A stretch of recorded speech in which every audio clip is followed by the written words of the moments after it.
ব্যাংকে চাকরি করতে চাও?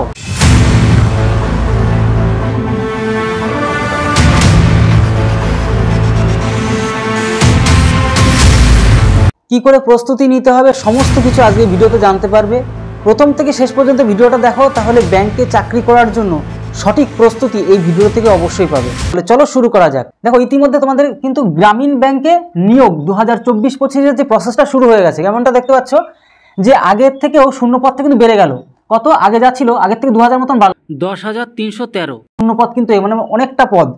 এটা কিন্তু সারা ভারতবর্ষ বেসিস, মানে 43টি গ্রামীণ ব্যাংকের সমস্ত আমাদের যে শূন্যপদ সেটা কিন্তু বেরিয়েছে। তো আমরা বুঝতে পারলাম যে এখান থেকে তোমাদের ভাগ ভাগ আছে। এখানে পিও মানে ব্যাংকের পিও বলতে ম্যানেজার পদে, ঠিক আছে, 3583টি কিন্তু তোমাদের এখানে যে ভ্যাকান্সি, ঠিক আছে, মানে এই 10,313 মধ্যে। আর বাদ বাকি যে অফিস অ্যাসিস্ট্যান্ট, এটাতে কত 5,800, যেটা কিনা আমরা ক্লার্ক বলি, অফিসিয়াল ক্লার্ক হয়, যেটা ব্যাংকে অফিসিয়াল ক্লার্ক হয়, সেখানে কিন্তু 5,800 কিন্তু আমাদের এখানে ভ্যাকান্সি, ঠিক আছে। তাহলে টোটাল আমাদের 10,000, যেটা টোটাল পোস্ট আমাদের কত 10,000। তাহলে মোটামুটি পোস্ট সম্বন্ধে ক্লিয়ার হয়ে গেল তোমাদের। এবার ফর্ম ফিল আপ কিসে করবে? অনলাইনে করবে। অনলাইনে ফর্ম ফিল আপ শুরু হচ্ছে কত 7/6/2024, মানে শুরু হয়ে গেছে কিছুদিন, মানে অনেক দিনই প্রায় চলছে।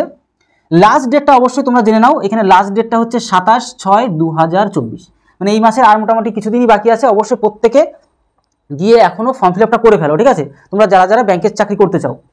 দেখো এক্সাম ডেট, এক্সামটা একটা কথা তোমাদেরকে বলে দিই, যেমন আমাদের রাজ্য সরকারের এক্সাম ডেটের কোনো তো খোঁজ খবরই থাকে না, কিন্তু কেন্দ্র সরকারের বা এই সমস্ত যেগুলো ব্যাংকের চাকরিগুলো হয়, কিন্তু এক্সাম ডেট পর্যন্ত ওরা দিয়ে দেয় এবং সেই অনুযায়ী কিন্তু ওদের এক্সাম নেওয়া হয়।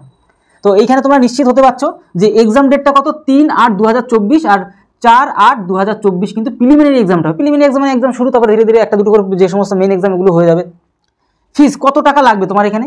এসসি আর এসটি যদি হয়ে থাকো তাহলে হচ্ছে 75 টাকা, 175 টাকা লাগছে। আর ওবিসি আর ইউআর যদি হয়ে থাকো তাহলে তোমার কিন্তু 850 টাকা। এবার এইখানে ব্যাংকের এই সার্ভিসের জন্য একটু বেশি টাকা লাগে, যারা আর কি ওবিসি আর ইউআর মানে আনরিজার্ভ ক্যাটাগরি, তাদের হচ্ছে কি 850 টাকা। আর এখানে অনেকটাই কম, 175 টাকা। তো যাই হোক, এগুলো এটা তোমার পে করতেই হবে, কিছু করার নেই। এবার 3টে ধাপে এক্সাম হবে। কটা? 1, 2, 3টে। দেখো টায়ার 1, টায়ার 2, টায়ার 3। এবার টায়ার 1টা দেখো, এখানে টায়ার 1 এক্সামটা কবে হবে? 10/8/2024 কিন্তু এই এক্সামটা হচ্ছে। এইবার টায়ার 2 এক্সামটা হচ্ছে 6/10/2024 কিন্তু এই এক্সামটা হবে, ঠিক আছে। তারপর দেখো এবার এটা কিসের জন্য হবে? এটা কিন্তু ক্লার্ক পদের জন্য। এই ক্লার্ক পদে দেখতে পেলে, ক্লার্ক মানে আমরা যেটাকে অফিস অ্যাসিস্ট্যান্ট যেটাকে বলছি, ঠিক আছে। এরপরে দেখো ভালো করে, যেটা টায়ার 3টা এক্সাম হবে কত 29/9/2024 পিও, যেটা কিনা আমরা ম্যানেজার পদের কথা বলছি। এবার বয়স কত থেকে কতর মধ্যে হলে তুমি অ্যাপ্লাই করতে পারছো? 18 থেকে 28 যদি বয়স হয়ে থাকে ক্লার্ক পদের জন্য, তবে তোমরা কিন্তু অ্যাপ্লাই করতে। এর পাশাপাশি কি, তুমি যদি ওবিসি হয়ে থাকো, ওবিসি, তাহলে 3 বছরের ছাড় পাবে, মানে 28-এর থেকে 3 বছর জুড়ে নাও। আর যদি এসটি আর এসসি হয়ে থাকো তাহলে আরও 5 বছর ছাড় পাবে, মানে 28-এর থেকে আরও 5 বছর জুড়ে নাও, ঠিক আছে। এবার হচ্ছে তুমি যদি পিও পদের জন্য 18 থেকে 30 বছরের মধ্যে যদি থাকো তাহলেই হবে নর্মালি। কিন্তু তোমরা যদি ওবিসি যদি হও তাহলে আরও 3 বছর ছাড় পাচ্ছ, মানে 30 আর 3 33 বছর পর্যন্ত। আর যদি এসটি আর এসসি হয়ে থাকো তাহলে আরও কিন্তু 5 বছর ছাড় পাচ্ছ, মানে 30 আর 5 কত 35 বছর পর্যন্ত কিন্তু এখানে তোমার ছাড় পাচ্ছ, ঠিক আছে, যেটা কিনা পিও ম্যানেজার পদের কথা আমরা বললাম। তাহলে বয়স পর্যন্ত আমরা তাহলে জেনে নিলাম। এবার যে বাদবাকি যে সিলেবাসটা তোমাদেরকে বলে দিচ্ছি। হ্যাঁ, এখানে ভাষার যে ব্যাপারটা, তুমি যেখানেই কাজ করতে যাও না কেন, ধরো এখানে তুমি যদি চাও যে মুম্বাইতে গিয়ে তুমি সার্ভিসটা করবে, বা পাঞ্জাবে গিয়ে সার্ভিস করবে, বা তামিলনাড়ুতে গিয়ে সার্ভিস করবে, তোমার যদি সেখানে মনে হয় ওখানে কাট অফ কম যায়, তাহলে সেখানে যখন সার্ভিস করবে তখন তাহলে সেখানে পরীক্ষা দিতে হচ্ছে। এইবার ওইখানকার ভাষা কিন্তু তোমার জানতে হবে বা তোমাকে শিখে নিতে হবে, দুটো একটা করতে হবে। তো এই হচ্ছে ব্যাপার, যে আঞ্চলিক ভাষা যেখানে তুমি কাজ করো না কেন সেখানে কিন্তু আঞ্চলিক ভাষাটা অবশ্যই তোমাকে জানতে হবে। এবার এক্সাম প্রসিডিওর ভালো করে খেলো। একটা হচ্ছে গিয়ে তোমার প্রিলিমিনারি এক্সাম, একটা হচ্ছে মেন এক্সাম। এবার প্রিলিমিনারি এক্সাম মানে কি?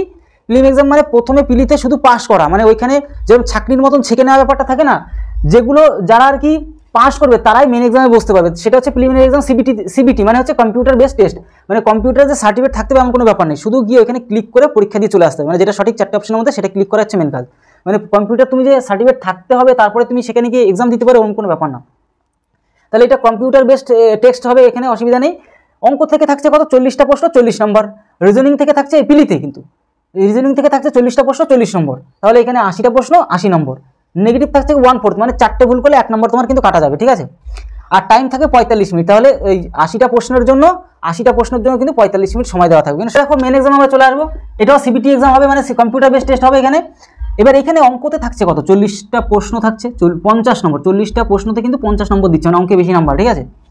জিকে থেকে 40টা প্রশ্ন 40 নম্বর, রিজনিং থেকে আমাদের কিন্তু 40টা প্রশ্ন 50 নম্বর, এটা অঙ্কের মতন কিন্তু নাম্বার। তারপর এখানে ইংলিশে আমাদের 40টা প্রশ্ন 40 নম্বর। তারপর এখানে আমরা দেখতে পাচ্ছি কম্পিউটার 40টা প্রশ্ন কিন্তু 20 নম্বর দেওয়া হচ্ছে এখানে। টোটাল আমরা এখান থেকে গুনলে আমরা 200খানা প্রশ্ন পাবো, এখানে 200টা নম্বর এখানে আমাদের কিন্তু আছে। এবার এটা কাজ কি, যে ইংলিশও করতে পারো অথবা হিন্দিও করতে পারো, দুটোর একটা গ্রামার করলেই হবে, গ্রামার পোর্শন দিতে আসে। তুমি যদি হিন্দি চাও হিন্দি করতে পারো, যদি ইংলিশ চাও ইংলিশ করতে পারো, ঠিক আছে। এবারটা কি, নেগেটিভ 1/4, মানে 4টের মধ্যে 4টে ভুল করলে 1 নম্বর কাটা যাবে নেগেটিভ, আর টাইম কত, 2 ঘন্টা এখানে দেওয়া আছে, ঠিক আছে। এবার স্যালারির কথাটা তোমাদেরকে বলি, যে কাজ তো করলে হবে না, স্যালারিটা অনেকে জানার ইচ্ছা থাকে। স্যালারি ক্লার্ক পদের জন্য 45,000 টাকা পর্যন্ত তোমার বেতন পাবে, তারও বেশি অভিজ্ঞতা বাড়ার সাথে সাথে পাবে। পিও, যেটা কিনা আমরা ম্যানেজার পদ বলি, সেটার জন্য কিন্তু 55,000 টাকা কিন্তু পর্যন্ত তোমরা পাবে, এবং অভিজ্ঞতা বাড়ার সাথে সাথে আরও বাড়তে থাকবে। এবার এই পিও, যেটা কিনা আমরা এই যে পিও, যেটা কিনা আমরা ম্যানেজার পদ বলছি, সেখানে কিন্তু ইন্টারভিউ একটা লাস্টে দিতে হয়, ওটা বলে দিলাম তোমাদেরকে। আর এডুকেশন কোয়ালিফিকেশন, মানে তুমি তোমার শিক্ষাগত যোগ্যতাটা কী লাগবে, গ্র্যাজুয়েশন কমপ্লিট হতে হবে, মানে যে কোনো স্ট্রিমে, মানে তুমি কলা বিভাগ, মানে যেটা কিনা আমরা আর্টস বিভাগ বলি, তারপর সায়েন্স, কমার্স, যা খুশি হোক, শুধুমাত্র পার্সেন্টও লাগবে না, যেভাবে হোক পাস করতে পারলে হবে, যে কোনো শাখায় যে কোনোভাবে পাস করতে পারলেই তুমি কিন্তু গ্রামীণ ব্যাংকের জন্য কিন্তু যোগ্য, ঠিক আছে। তো এই হচ্ছে ব্যাপার, টোটাল বিষয়টা তোমাদেরকে আলোচনা করে দিলাম। তাহলে অবশ্যই বন্ধুদের কাছেও ভিডিওটি শেয়ার করে দিও, আর যদি নতুন হয়ে থাকো আমাদের চ্যানেলে অবশ্যই সাবস্ক্রাইব করে বেল আইকনটি প্রেস করো এমন ধরনের হেল্পফুল ভিডিও পাওয়ার জন্য। তাহলে ভিডিওটি এই রইলো, তত সময় সবাই ভালো থেকো, সুস্থ থেকো, জয় হিন্দ, জয় ভারত।